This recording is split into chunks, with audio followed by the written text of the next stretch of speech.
ایک صحابی آئے, وہ دعا کرانے کے لیے آئے تھے, گھر سے غریب تھے, تنگ دست تھے, ان کے ماں باپ کا انتقال ہو گیا تھا. یہ سوچ کر کے گھر سے نکلے, آج میرے والدین کی مغفرت کی دعا کراؤں گا اور میری غریبی دور ہو جائے, تنگ دستی دور ہو جائے, اس کے لیے حضور سے سفارش کروں گا. آئے لیکن دیکھا مجمع ایسا حضور کو سمیٹے بیٹھا ہے, بڑے بڑے صحابہ سامنے, ان کو جانے کی ہمت نہیں ہوئی, دور بیٹھے رہ گئے. عصر سے مغرب تک انتظار کیا, موقع نہیں ملا.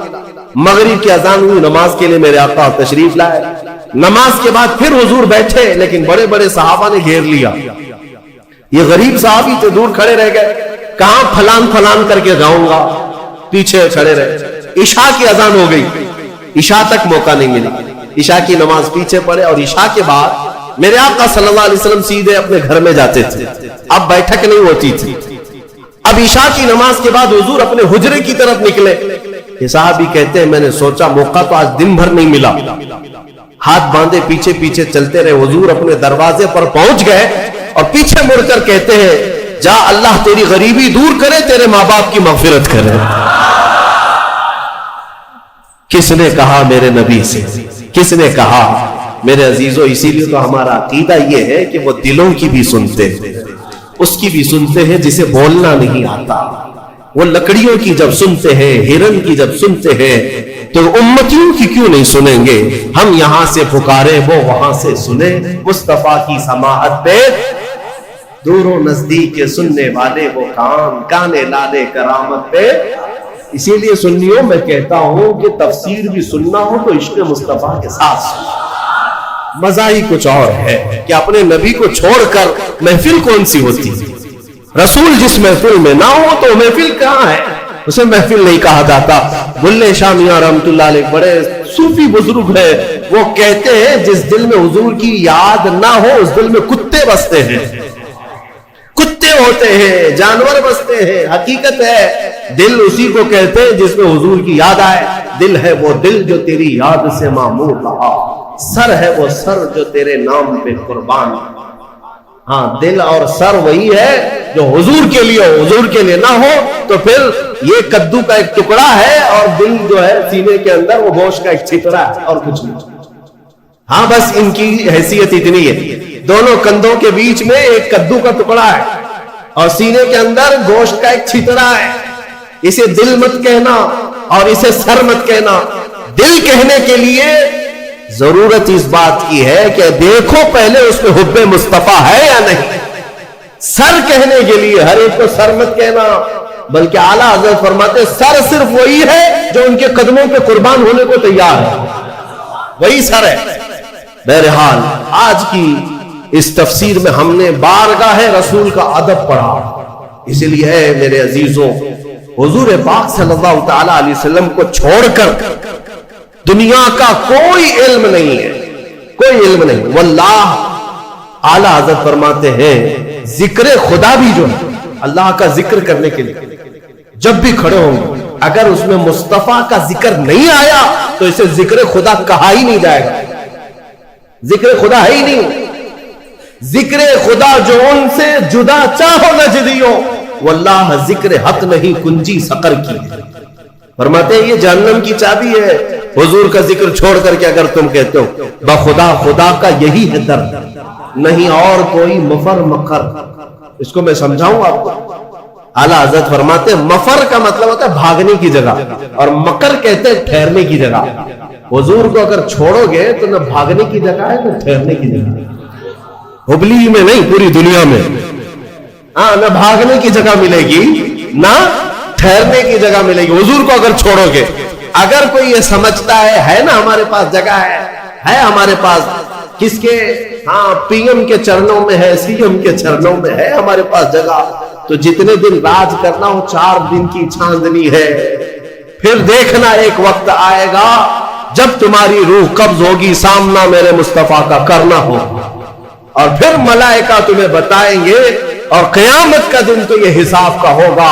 دیکھنی ہے حشر میں عزت رسول اللہ, وہاں کسی کی نہیں چلنے والی, کسی کی نہیں ہے. خلیل اللہ کو بھی حاجت رسول اللہ. عزیزان گرامی وقار, بخدا خدا کا یہی ہے در, نہیں اور کوئی مفر مقر جو وہاں سے ہو یہی آ کے ہو، جو یہاں نہیں تو وہاں نہیں۔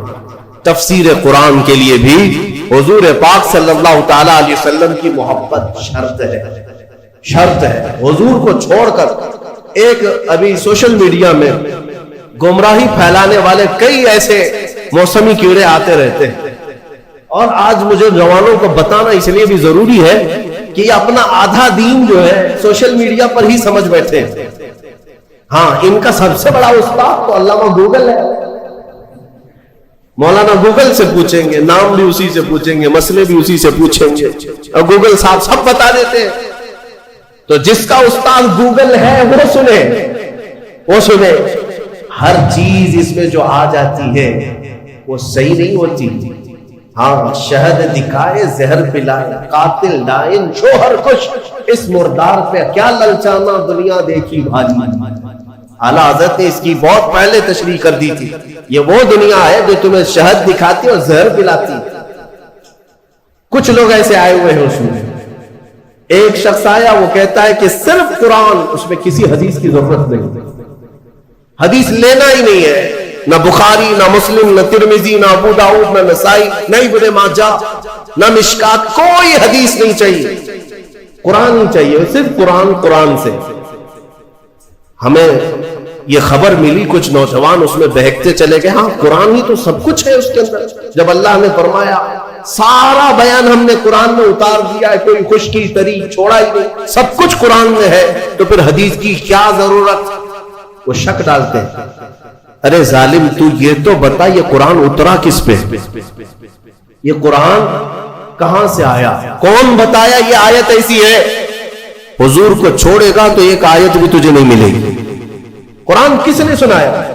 ارے حضور پر وہی اترتی تھی، حضور سنائے صحابہ کو تو قرآن لکھا گیا۔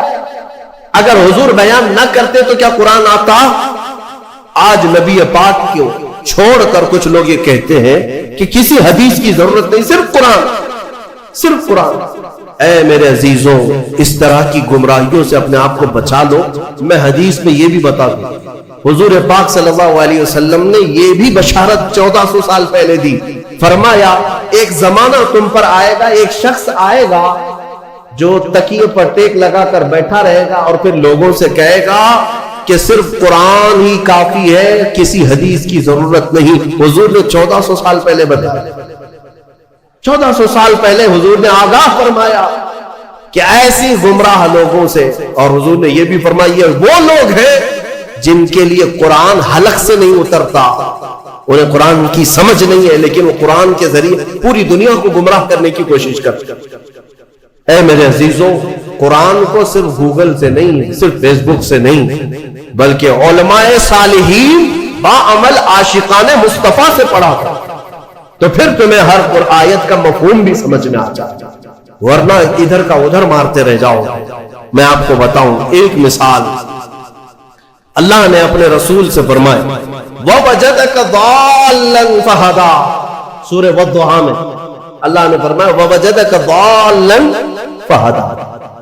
ضال کا مطلب عربی میں گمراہ، بھٹکا ہوا ہے۔ ایک معنی یہ ہے، ایک خصوصیت ہے عربی کی، ایک ورڈ کے کئی معنی آتے ہیں، کئی معنی آتے ہیں، عربی کی خصوصیت ہے۔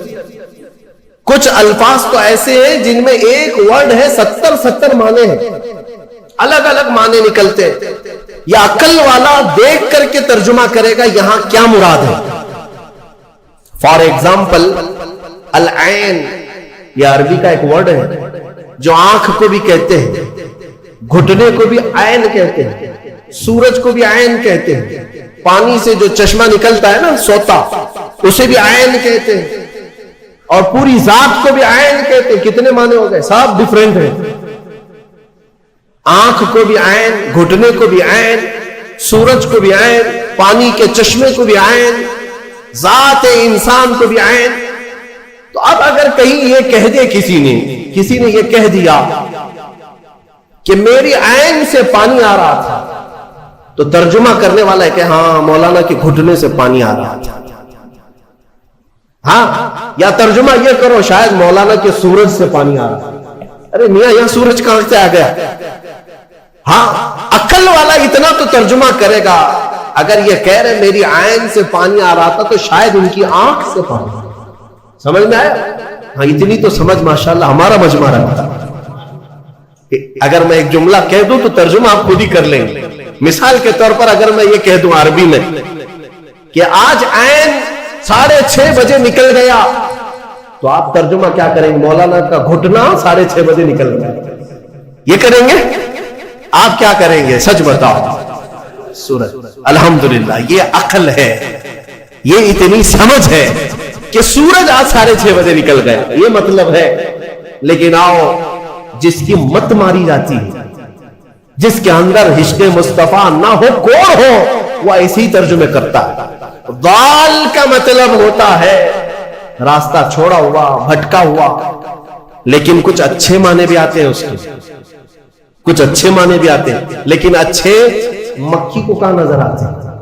وہ جسم میں جہاں زخم ہوگا وہیں بیٹھے گی نا. زخم جہاں دیکھتی وہاں بیٹھے گی, کیونکہ مکھی کو پیپ پینے کا شوق ہے, خون پینے کا شوق ہے, اچھی جگہ نہیں بیٹھتی. بہرحال بلا تشبیہ و بلا تمثیل, حضور پاک صلی اللہ علیہ وسلم کو جب اللہ نے فرمایا وَوَجَدَكَ ضَالًّا فَهَدَىٰ, اے محبوب ہم نے آپ کو ضال پایا. تو کچھ لوگوں نے یہاں یہ تیر مار دیا, اے رسول ہم نے آپ کو بھٹکا ہوا پایا تو اب ہدایت دے دی, آپ کو گمراہ پایا تو ہدایت دے دیا.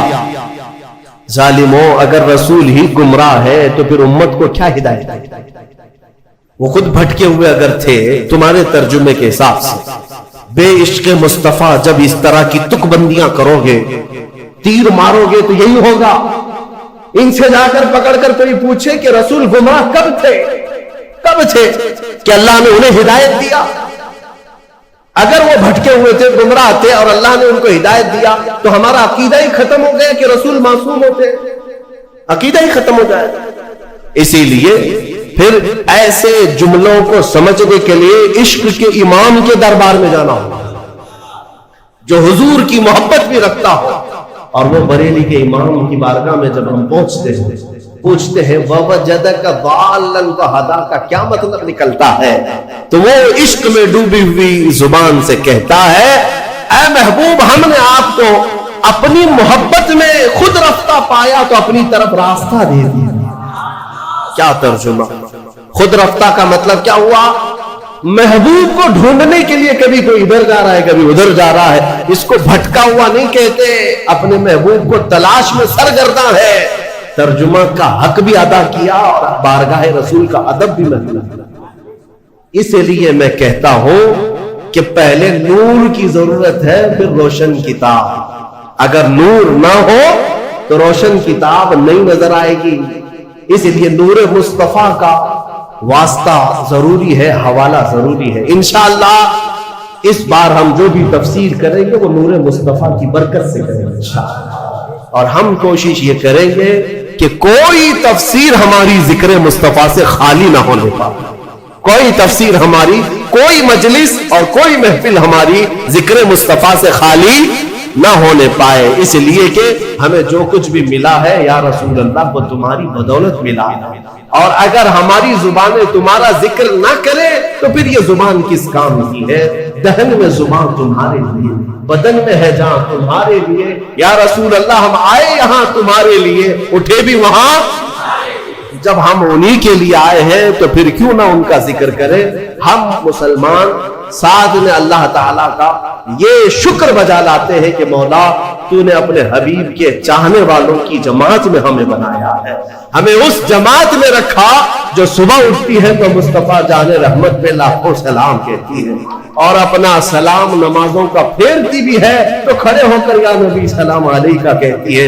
یعنی مولا کا یہ کتنا بڑا احسان ہے کہ اس نے اپنی عبادتوں کے لیے مسجد میں بلایا, لیکن ہماری مسجدیں عبادت خدا بندی کے ساتھ ساتھ مدینے کی طرف توجہ بھی دلا دیتی ہے, مدینے کی طرف رخ کرنا بھی سکھا دیتی ہے. وہ مسجد ہی کیا جو مدینے کا رخ نہیں دکھاتی، وہ مسجد ہی کیا جو مصطفیٰ کے چہرے کی تڑپ نہیں پیدا کرتی، دیدار کی طرف نہیں پیدا کرتی۔ اللہ تبارک و تعالی ہمیں کہنے سننے سے زیادہ عمل کی توفیق عطا فرمائے۔ سورہ بقرہ کی وہ تفسیر، پچھلی تفسیریں ہوں گی، آپ اس کو بھی سن لیں۔ ہم نے کافی سالوں سے جو تفسیریں کی ہیں موجود ہے، اس میں جو آیتیں آئی ہیں اجمالاً اگر میں ذکر کروں تو پہلے اللہ نے ایمان والوں کی تعریف فرمائی۔ سب سے پہلے جو شروع ہو رہا ہے یؤمنون بالغیب، وہ لوگ جو غیب پر ایمان لاتے ہیں، اللہ نے ایمان والوں کی تعریف کی۔ اس کے بعد کافروں کی مذمت کی کہ کچھ کافر ایسے ہیں جن کے دلوں پر اللہ نے مہر لگا دی، انہیں کچھ اب سمجھ میں نہیں آئے۔ ختم اللہ علی قلوبہم وعلی سمعہم وعلی ابصارہم غشاوہ، ان کے دلوں پر مہر لگا دی گئی، ان کی آنکھوں پر پردہ پڑا ہے، ان کے کانوں کو کچھ نہیں سنائی دے گا۔ کیا؟ حق بات نہیں نظر آئے گی، حق بات نہیں سنائی دے گی، حق بات سمجھنے کی طاقت نہیں ہوگی۔ آج بہت سارے ایسے ہیں جو اسلام کی حقانیت کو آنکھوں کے سامنے دیکھ رہے ہیں، مگر یہ ابو جہل کی اولاد ماننے کو تیار نہیں مانے گی۔ ہاں، ان کے دلوں پر اللہ نے مہر لگا رکھی ہے، یہ دشمنی میں اس قدر آگے بڑھیں گے، ان کو نماز سے چڑ ہے، اذان سے چڑ ہے، قرآن سے چڑ ہے، برقعے سے چڑ ہے، ٹوپی سے چڑ ہے، داڑھی سے چڑ ہے۔ کیوں چڑ ہے؟ دل پر جو مہر لگی ہوئی ہے، دل پر جو مہر لگی ہوئی ہے۔ ان کا کام کیا ہے؟ ان کو کیا کرو گے آپ؟ بعض لوگ ابھی یہ سوچتے ہیں، ہمیں بھی کہتے ہیں کہ مولانا ہو سکتا ہے کچھ تقریروں سے وہ پلٹ جائیں، جن کو اللہ نے مہر لگا کے رکھا، ہم کیا پلٹے اسے؟ اللہ نے اپنے رسول سے کہا انک لا تسمع الموتى، اے رسول ان مردوں کو آپ سنا نہیں سکیں گے۔ ان کو اللہ نے مردہ فرمایا۔ جو دشمنی میں جل رہا ہے اسے چھوڑ دے، اسے چھوڑ دے، ان قریب اللہ کی پکڑ میں وہ گرفتار ہوگا۔ ہاں، اگر انجانے میں کوئی بھٹکا ہوا ہے تو اس کو ہدایت دینے کے لیے کوشش ضرور کرنی ہے۔ تو جن کے دلوں پر مہر لگا ہے ان کا کوئی سروکار نہیں، نہ قرآن سے، نہ حدیث سے، نہ ہماری تقریروں سے، نہ نماز سے۔ تیسری ایک جماعت ہے جس کی مذمت میں اللہ نے 13 آیتیں نازل کی، 5 آیتیں مومنوں کی شان میں، 2 آیتیں کافروں کے لیے، 13 آیتیں ایک جماعت کے لیے آئی۔ وہ کون سی جماعت ہے میاں؟